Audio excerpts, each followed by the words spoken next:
Hello everyone, आज हम supervision unit second के अंतर्गत अध्ययन करेंगे। सुपरविजन दो शब्दों के मेल से बना है।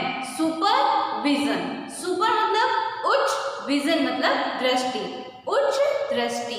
इसका शाब्दिक अर्थ हुआ उच्च दृष्टि। जैसा कि इसका शाब्दिक अर्थ है उसी तरीके से इसके कार्य भी हैं। इसके कार्य है उच्च वर्ग से निम्न वर्ग, है ना, उच्च पद पर आसीन होकर निम्न, अपने से निम्न वर्ग या निम्न स्तर पर किया गया अवलोकन ही सुपरविजन कहलाता है। इसका शाब्दिक अर्थ देखा जाए तो शिक्षा प्रशासन के क्षेत्र में कभी कभी निरीक्षण तथा पर्यवेक्षण को एक अर्थ में लिया जाता है, जबकि इन दोनों में मूलभूत अंतर है। शाब्दिक अर्थ में निरीक्षण का अर्थ किसी चीज की बारीकी के साथ जांच एवं देखरेख करना है, जबकि पर्यवेक्षण का अर्थ दूर ऊंचे स्थान से नीचे के स्थान का अवलोकन करना है। तकनीकी अर्थ में शिक्षा पर्यवेक्षण से तात्पर्य सुनियोजित कार्यक्रम से है, जिसका प्रमुख उद्देश्य शिक्षण प्रक्रिया में उन्नति तथा प्रभावशीलता लाना है। उच्च शैक्षिक पर्यवेक्षण व्यक्तिगत तथा सामान्य समस्याओं के समाधान हेतु व्यक्ति की ऊर्जा को रचनात्मक विधि में संलग्न करने की प्रक्रिया है। शिक्षा पर्यवेक्षण यह प्राविधिकी सेवा है जो शिक्षकों को अपनी व्यावसायिक कुशलता में वृद्धि, उचित व्यावसायिक नेतृत्व तथा सहयोग प्रदान करती है। शिक्षण स्तर को उच्च बनाने हेतु उन्हें पाठ्यक्रम सुधार से परिचित कराती है एवं अपने छात्रों को अच्छी तरह समझने के लिए शिक्षण सामग्री का निर्माण करने, शिक्षण विधियों का विकास करने, उचित मूल्यांकन विधियों का उपयोग करने आदि के कौशल विकास में सहायक होती है। इस दृष्टि से शिक्षा पर्यवेक्षण एक लोकतांत्रिक तथा सहयोगी प्रक्रिया है, जिसमें शिक्षण स्तर को उच्च बनाने हेतु शिक्षक पर्यवेक्षण तथा बालक सही मिलजुल कर कार्य कर सके। इस प्रकार से निरीक्षण एवं आलोचक, गलतियां निकालने वाले तथा दंडाधिकारी, किंतु पर्यवेक्षक एक मित्र, परामर्शदाता, निर्देशनकर्ता तथा शुभचिंतक होता है। पर्यवेक्षक जहां कमियां और गलतियों की ओर इशारा करता है, वहीं पर उसके निराकरण हेतु उपयोगी परामर्श भी देता है। उसका व्यवहार सहानुभूतिपूर्ण होता है। पर्यवेक्षण और निरीक्षण को एक अर्थ में लिया जाता है, जबकि इन दोनों में माइनर से डिफरेंस है। वो डिफरेंस जो है वो पर्यवेक्षण और निरीक्षण की भूमिका और उसके कार्यों का भी विभाजन करते हैं। अब हम इसी डिफरेंस के बारे में अध्ययन करेंगे। निरीक्षण का कार्य व्यवस्था में दोष तथा कमियां बताने तक ही है ना। निरीक्षण का जो कार्य है वो व्यवस्था में क्या दोष है, क्या कमियां हैं, ये बताने तक ही सीमित है, जबकि पर्यवेक्षण कमियां बताता है और उन्हें दूर करने के उपायों के सुझाव भी देता है। निरीक्षण सिर्फ कमियां बताता है और पर्यवेक्षण कमियों के साथ में उन्हें दूर करने के सुझाव भी दिए जाते हैं। निरीक्षण निरंकुश, प्रभुत्वपूर्ण तथा आदेशात्मक होता है, जबकि पर्यवेक्षण लोकतांत्रिक, सहानुभूतिपूर्ण तथा रचनात्मक होता है। निरीक्षण ध्वंसात्मक होता है। निरीक्षण जो है कि हम ही सब कुछ कर रहे हैं, हमारे अंडर में ही सब कुछ है, या हम ही इसके अधिपत्य में हैं, हमारे अधिपत्य में हम काम कर रहे हैं, सिर्फ ये प्रभुतापूर्ण या आदेशात्मक होता है। तुम ये करो, तुम वो करो, तुम ये करो, बस निरीक्षण करना। जबकि पर्यवेक्षण में लोकतांत्रात्मकता होती है, सहानुभूतिपूर्ण होता है। करने वाले की गलतियों का निरीक्षण करके उसने जो गलतियां की हैं उन्हें कैसे दूर की जा सकती हैं, आपस में सहानुभूतिपूर्ण बैठकर उसे सुझाव दिए जा सकते हैं। उसमें रचनात्मकता होती है, उसमें निरीक्षक जो है वो ध्वंसात्मक होता है, मतलब अपनी ध्वनि के साथ में निरीक्षण करता जो है उसको कंट्रोल करते हुए किए हुए कार्य को निरीक्षण करके उसके अंतर्गत अपने सुझाव देता है।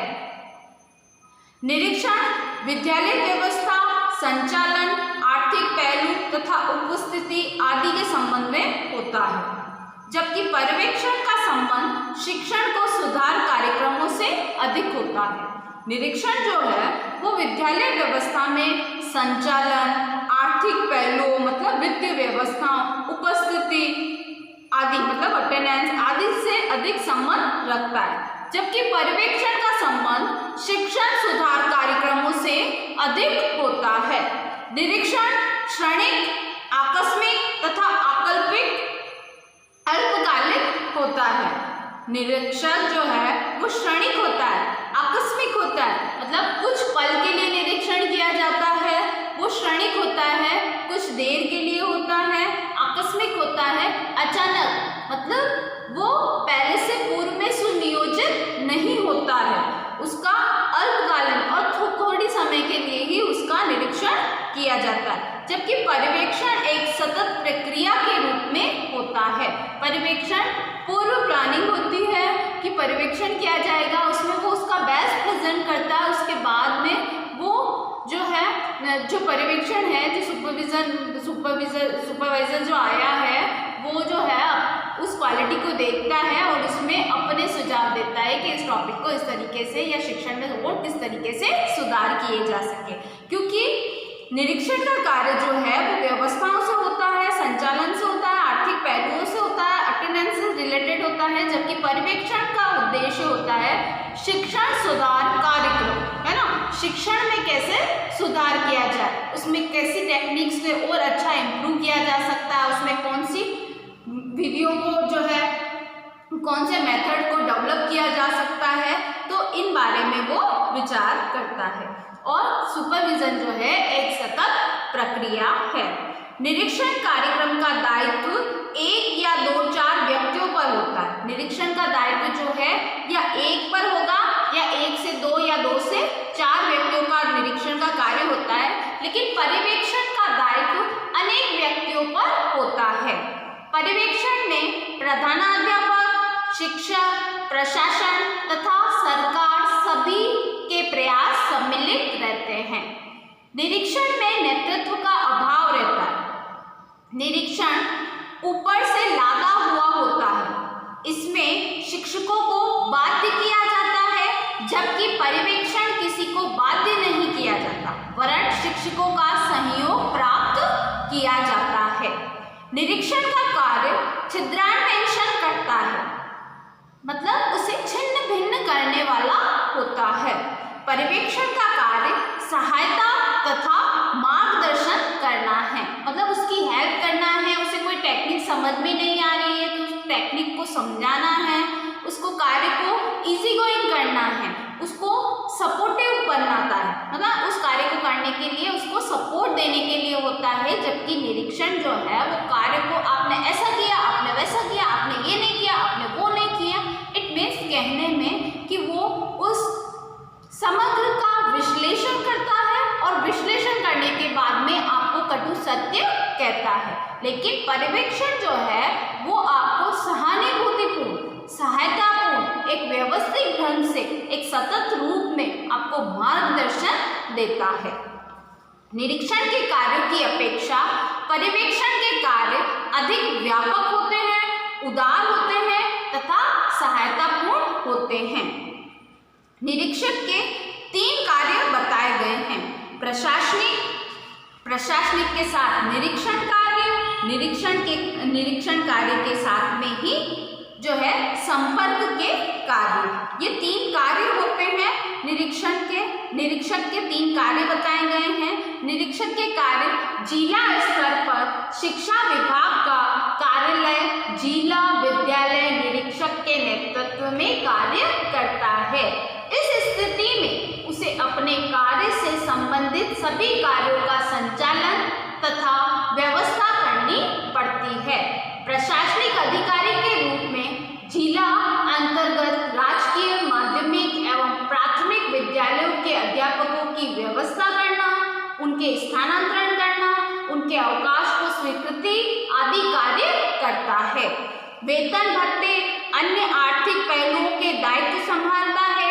जिला विद्यालय निरीक्षक ही विभागीय परीक्षाओं को अपने जिले में कार्य पूरा करता है। जिला विद्यालय निरीक्षक जिले में शिक्षा की प्रगति के लिए योजनाएं बनाता है और उन्हें क्रियान्वित करने की सुव्यवस्था भी करता है।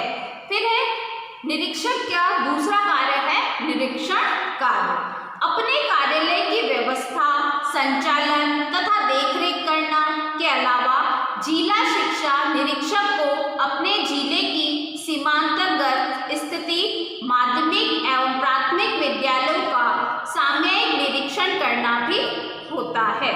अपने निरीक्षण के अंतर्गत निरीक्षण विद्यालय के अनेक पहलुओं की जांच करता है। विद्यालय में वह समय चक्र, उपस्थिति, शिक्षण कार्य, को-करिकुलम एक्टिविटीज, एग्जाम कार्य, आय व्यय, अनेक पहलुओं का निरीक्षण करता है। उसके बाद उसका तीसरा कार्य और मुख्य कार्य है संपर्क कार्य। जिला शिक्षा निरीक्षक अनेक व्यक्तियों को संपर्क स्थापित करना पड़ता है। सामान्यतः वह अपने कार्यालय के अधिकारियों, विभाग के उच्च पदाधिकारियों, प्रधानाध्यापकों, शिक्षकों, अन्य विभाग के अधिकारियों से संपर्क स्थापित करता है।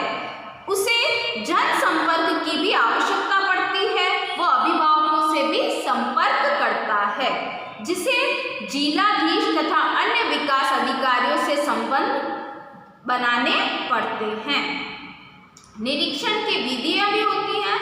इन निरीक्षण की विधियों के साथ में ही मैक्स आर ने कहा है कि प्राय प्रशासन और पर्यवेक्षण एक सिक्के के दो पहलू माने जाते हैं। वस्तुतः एक दूसरे के कार्यों में अंतर करना बड़ा ही कठिन है, क्योंकि दोनों के उद्देश्य मुख्य रूप से अधिगम अध्यापन में सुधार लाना है।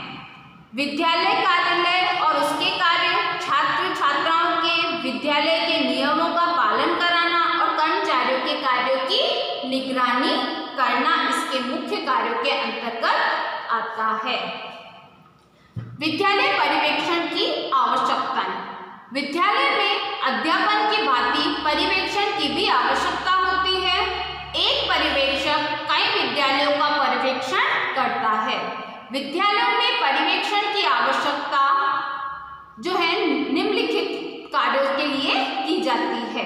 पर्यवेक्षण की सहायता से विभिन्न स्थलों में स्थित विद्यालयों में संपर्क स्थापित किया जाता है और अध्यापकों की कार्यकुशलता को बढ़ाने हेतु पर्यवेक्षण आवश्यक है, क्योंकि ये पर्यवेक्षण के साथ में उनको सुझाव भी देना है, जिससे उनकी टीचिंग स्किल में इम्प्रूवमेंट हो सके।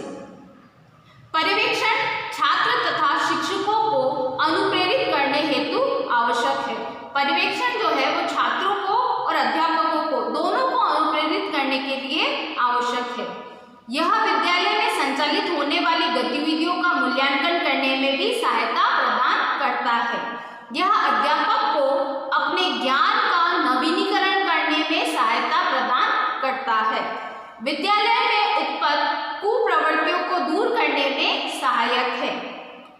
पर्यवेक्षण विद्यालय वातावरण को सुधारने में सहायक होता है। अब है पर्यवेक्षण के सिद्धांत।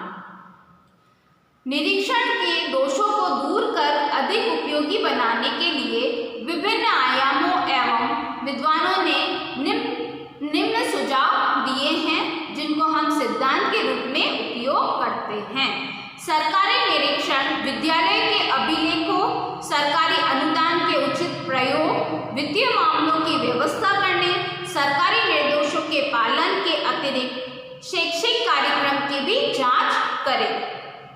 शैक्षिक निरीक्षण के सभी विषयों का ज्ञान उनकी शैक्षिक विधियों आदि की अपेक्षा करना अन्याय है। अतः राज्य के शिक्षा विभाग विभिन्न क्षेत्रों के लिए विशेषज्ञ सलाहकारों की नियुक्ति करे। ये लोग राज्य के विभिन्न विद्यालयों में अधिक अवधि तक रहकर अपने विषयों के शिक्षकों की व्यावसायिक उन्नति के लिए अधिक सहायता प्रदान कर सकते हैं। निरीक्षकों की नियुक्ति के समय उनकी योग्यता एवं अनुभवों का ध्यान रखना चाहिए। उनकी अपॉइंटमेंट के समय उनकी एबिलिटी एवं उनके एक्सपीरियंस को ज़्यादा मायने देने चाहिए। निरीक्षक का दृष्टिकोण आलोचनात्मक न होकर सकारात्मक होना चाहिए। मतलब नेगेटिविटी में नहीं जाना चाहिए, उसको पॉजिटिव रहकर पॉजिटिव उनको थिंकिंग देनी चाहिए। उसके साथ में ही अपनी ओपिनियन, अपने सुझाव जो है उसको एक नम्रता के साथ में प्रेषित किए जाने चाहिए। निरीक्षण करते समय निरीक्षक को विद्यालय के कर्मचारियों का पूर्ण सहयोग लेना चाहिए एवं निरीक्षण नीतियों का निर्माण करते समय शिक्षकों को पूर्ण सहयोग लिया जाना चाहिए। निरीक्षण की नियुक्ति एवं निरीक्षकों की नियुक्ति एवं विद्यालयों की संख्या में उचित अनुपात होना चाहिए। विद्यालय के सामान्य निरीक्षण के लिए प्रचलित पद्धतियों में निरीक्षकों की संख्या कम की जा सकती है, जिससे व्यय में अधिक वृद्धि न हो, है ना। विद्यालय निरीक्षण का कार्य आंतरिक स्तर पर भी होना चाहिए। प्रथम बाह्य निरीक्षण सरकारी निरीक्षकों के द्वारा किया जाए और प्रशासनिक संबंधी मामलों में शैक्षिक व्यवस्थाओं की देखरेख करने के लिए पृथक निरीक्षक होना चाहिए। शैक्षिक व्यवस्था के अंतर्गत विभिन्न विषयों के शिक्षण की उन्नति के लिए शिक्षक निरीक्षक या परामर्शदाता नियुक्त किए जाने चाहिए। आंतरिक निरीक्षण का उत्तरदायित्व प्रधानाध्यापक एवं विभिन्न विभागाध्यक्ष आदि को सौंपना चाहिए। जो बाह्य निरीक्षण है वो तो उच्च अधिकारियों के द्वारा किया जा रहा है, लेकिन आंतरिक निरीक्षण जो है वो प्रधानाध्यापकों के हाथों में रहकर जो है उसको छोटे छोटे भागों में डिवाइड किया जाता है। जैसे कि एग्जाम है तो एग्जाम का निरीक्षण के लिए एक इंचार्ज अपॉइंट कर दिया जाएगा। को-करिकुलम एक्टिविटीज है तो उसके लिए एक इंचार्ज अपॉइंट कर दिया जाएगा। उसके साथ में ही गेम्स है तो उसके लिए एक पीटीआई का नियुक्त कर दिया है। तो सारी जिम्मेदारियां उससे संबंधित, उसे कैसे ऑर्गेनाइज करना, उसको कैसे करना है, वो योजनाएं बनाए और वो योजनाएं जो है वो प्रधानाध्यापक के निरीक्षण में जो है उसे उनकी ओपिनियन को मानते हुए, उनके सुझाव को मानते हुए एक सुचारू व्यवस्था के रूप में, एक गुणात्मक रूप में उनके सामने प्रस्तुत की जाए। दिन प्रतिदिन की समस्याओं का निराकरण प्रधानाध्यापक को स्वयं अपने और अन्य सहयोगियों की सहायता से करना चाहिए। दिन प्रतिदिन की जो समस्याएं आ रही है उसका निराकरण जो है प्रधानाध्यापक अपने कर्मचारियों के सहयोग के द्वारा कर सकता है। कर्मचारियों के सहयोग के द्वारा, जैसे कि देर से आने की समस्या है, तो इस समस्या को किस तरीके से रोका जाए, प्रेयर में किस तरीके से जो लेट आए हुए बच्चों को उनको विभाजित किया जाए। तो ये एक व्यवस्थाएं की जाती हैं। ये व्यवस्थाएं जो हैं उस कार्य को सुचारू रूप से रखने के लिए, उसमें आने वाली बाधाओं को दूर करते हुए की जाती हैं। इस प्रकार शिक्षा के क्षेत्र में जो धन, समय एवं शक्ति की हानि हो रही है उसका सदुपयोग होगा। निरीक्षण करते समय निरीक्षक की दृष्टि सहयोगी एवं मैत्रीपूर्ण होनी चाहिए। विद्यालय में निरीक्षकों, विशेषज्ञों, सलाहकारों, अध्यापकों, प्रधानाध्यापकों के निकट संपर्क के परिणाम स्वरूप शिक्षकों में अपने विषय के प्रति उत्साह उत्पन्न करने एवं शिक्षण योग्यताओं को सुधारने में अधिक रुचि लेंगे। निरीक्षक द्वारा किए गए सुझाव केवल कागज तक सीमित नहीं रहने चाहिए, उन्हें व्यावसायिक रूप से अनुपालित किया जाना चाहिए। वो सिर्फ पेपर प्लान बन के नहीं रहे, टीचर को वो स्किल अपने बिहेव में डेवलप करनी चाहिए, अपनी टीचिंग स्किल में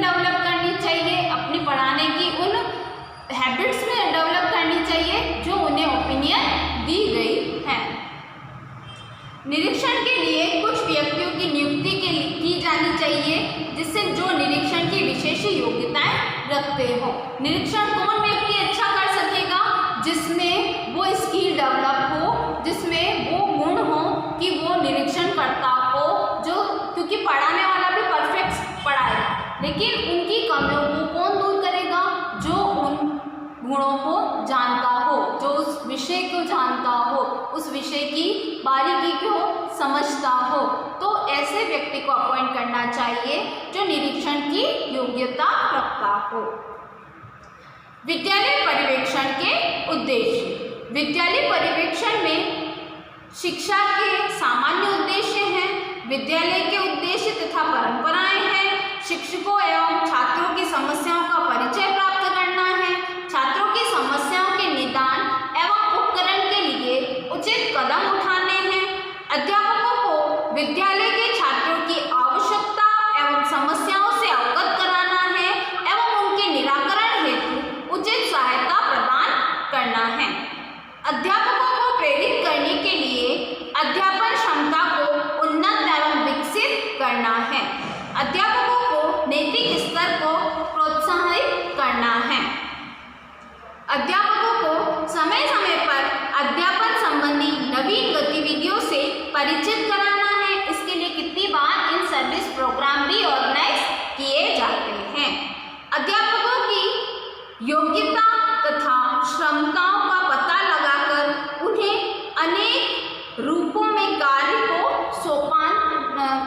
सौंपना है और उनका वर्गीकरण करना है। मतलब व्यक्ति इन द सेंस एक अध्यापक की उसकी एबिलिटी को देखते हुए, उसकी एक्सपीरियंस को देखते हुए, उसकी कार्य की क्षमताओं को देखते हुए, आदि चीज़ों को देखते हुए उसे कार्य का जो है वहन करने के लिए दिया जाता है और वो अपने कार्य को योजनाबद्ध तरीके से करते हुए सुपरविजन के द्वारा जो अपने सुझाव दिए गए हैं उस स्किल को अपने अंदर या अपने कार्य के अंदर उस चीज को परफेक्शन के रूप में देखना चाहिए।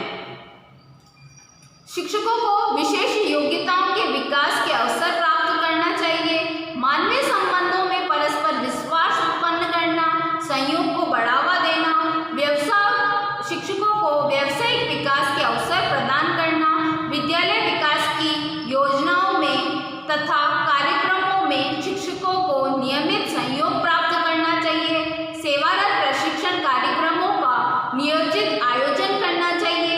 विद्यालय समुदाय तथा राष्ट्र के प्रति शिक्षकों को स्वयं की भूमिका के लिए प्रति सचेत करना चाहिए।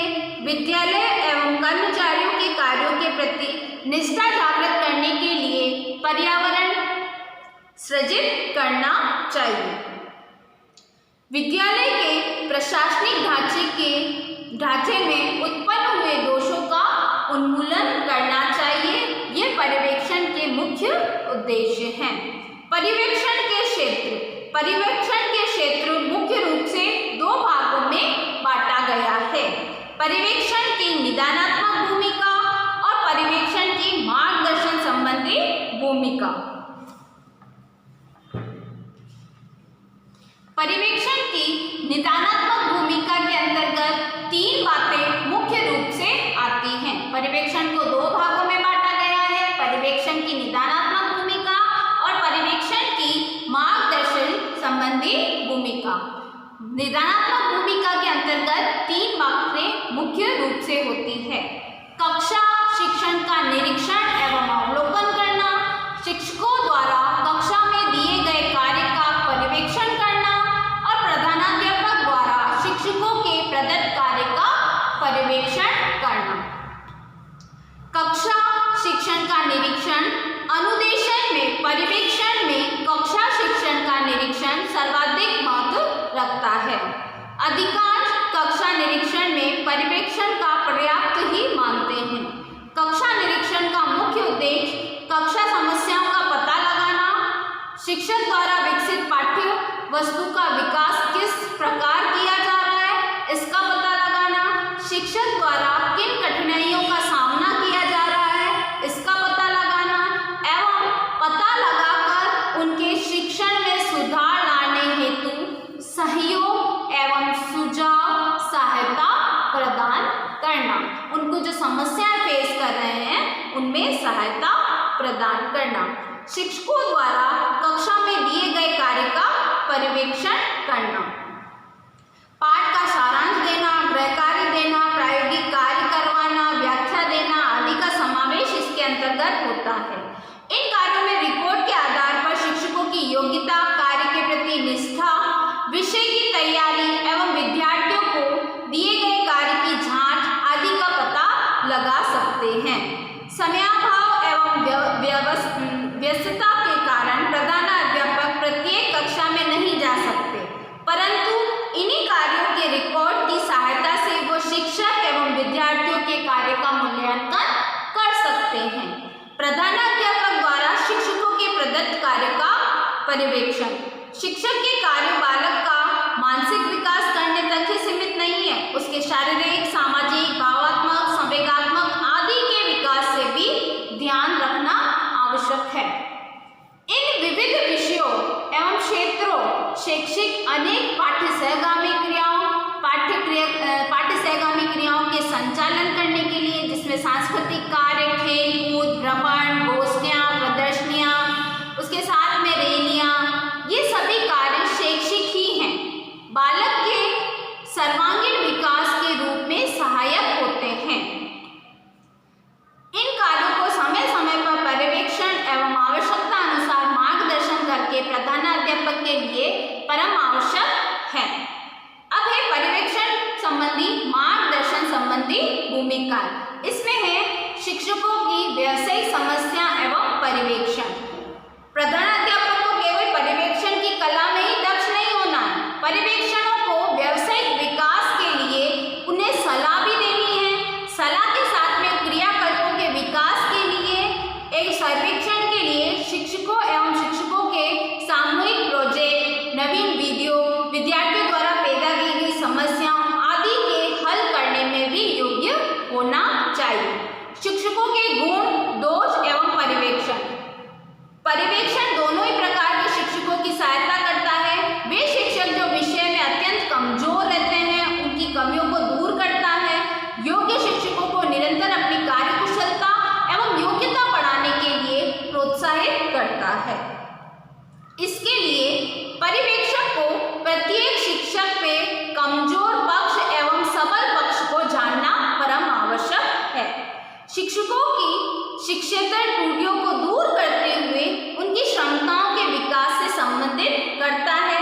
उसके लिए पाठ प्रदर्शन आयोजित करता है, सर्कल स्टडी चलाता है, सेमिनार, वर्कशॉप, विचार गोष्ठी आदि आयोजित करता है, केंद्रीय पुस्तकालय की व्यवस्था करता है, शैक्षिक उपलब्धि हेतु पत्र पत्रिका एवं ग्रंथों की व्यवस्था करता है, व्यक्तिगत समस्याओं एवं व्यक्तिगत विचार करना है, स्थानीय उच्च शिक्षण केंद्रों को भ्रमण करना है, ग्रीष्मकालीन उन्नयन पाठ्यक्रम के लिए शिक्षकों को भेजना है, नवीन प्रयोगों को प्रोत्साहन देना है, विस्तार भाषणों का आयोजन करना है। इसी के साथ विद्यालय पर्यवेक्षण के अन्य क्षेत्र भी हैं। उसके लिए अन्य क्षेत्र के अंतर्गत मानसिक विकास के लिए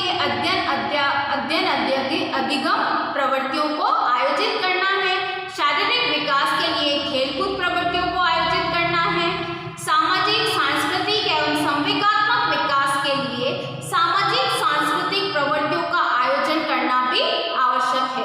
प्रधानाध्यापक के लिए कक्षा अनुदेशन के अतिरिक्त खेलकूद प्रवृत्ति, सांस्कृतिक प्रवृत्ति पर्यवेक्षण करना अति आवश्यक है। जहाँ जहाँ त्रुटियां या दोष हो उन्हें दूर करने के प्रयत्न किए जा सकते हैं। कार्यालय का भी पर्यवेक्षण आवश्यक है, जिसमें रिकॉर्ड, उचित रख रखाव, वित्तीय लेखा जोखा, बजट, छात्रों की खाते आदि की समय समय पर जांच करना आवश्यक है। इसके अतिरिक्त विद्यालय भवन, कक्षा कक्ष, कार्यालय, छात्रावास, प्रयोगशाला, फर्नीचर, उपकरण आदि का समय समय पर पर्यवेक्षण आवश्यक है। वर्ष में एक बार सभी सामान का भौतिक सत्यापन होना आवश्यक है। इस प्रकार पर्यवेक्षण अत्यंत उपयोगी सिद्ध होता है। यही ये सुयोजित एवं नियोजित तथा व्यापकता भी प्रदान करता है। पर्यवेक्षण के प्रकार। पर्यवेक्षण जो है वो शैक्षिक शब्दकोश में पर्यवेक्षण के 23 प्रकार का उल्लेख है। उदाहरण: निरंकुश, संयोगी, रचनात्मक, लोकतंत्रात्मक, समयात्वादी, राज्य निर्देशित आदि। इन सभी के अनुसार पर्यवेक्षण के प्रकार आयोजन एवं उद्देश्य एवं परिस्थितियों पर निर्भर करते हैं। पर्यवेक्षण के विभिन्न प्रकार हैं, जिसमें से मुख्य हैं निरीक्षणात्मक एवं संशोधात्मक पर्यवेक्षण, नियंत्रणात्मक अथवा निरोधात्मक पर्यवेक्षण, संयोगी तंत्रीय पर्यवेक्षण, रचनात्मक पर्यवेक्षण और वैज्ञानिक पर्यवेक्षण। फर्स्ट है इसमें निरीक्षणात्मक पर्यवेक्षण।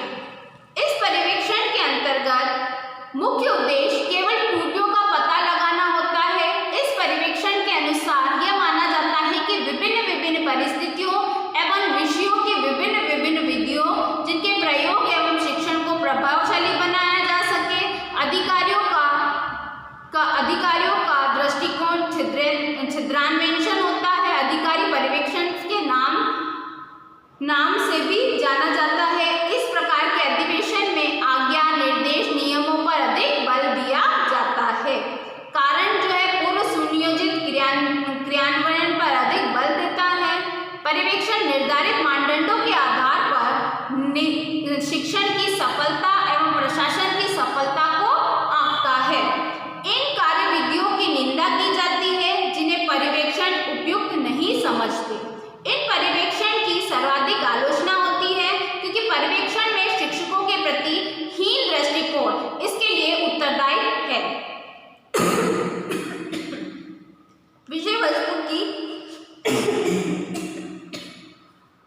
विषय वस्तु की विभिन्नता तथा कार्य स्तर की भिन्नता के आधार पर व्यक्तिगत सुधार के सुझाव देना चाहिए।